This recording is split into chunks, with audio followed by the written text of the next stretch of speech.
Псалом 101. Правила, от които да се ръководим. Милост и правосъдие ще възпеят на Тебе, Господи. Ще пея хваления.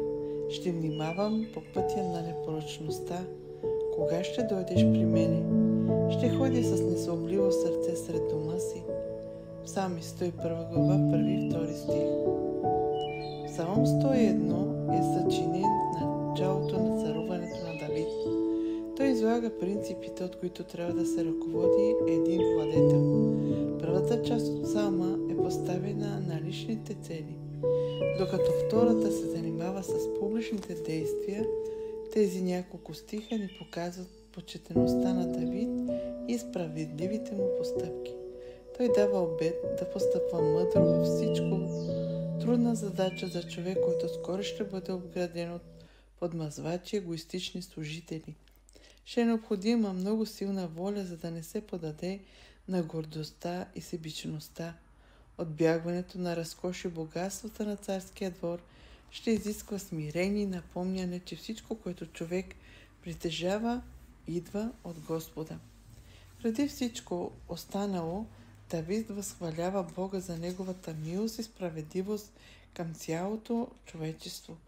Той копнее за близко общение със своя Бог, който единствен може да му помага да бъде концентриран и фокусиран върху важните неща. Давид още обещава да не се взира в злото, защото се бои от влиянието му. Дава обет да избягва злото и да не се задържа в неговото присъствие достатъчно дълго, че то да може да му повлияе. Трябва да страни от развратно сърце, както и от близост с нечестиви хора. После Давид преминава към избора на служители. Сред съветниците си няма да търпи гордост или клевета с цел обогатяване.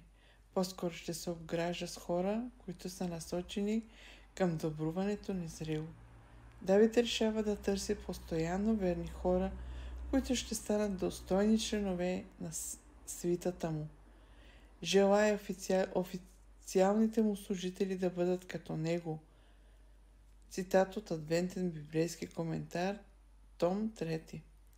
Измамниците или лъжците няма да имат място между служителите му. Ще прави всичко възможно да превърне столицата си в добър пример за цялата страна.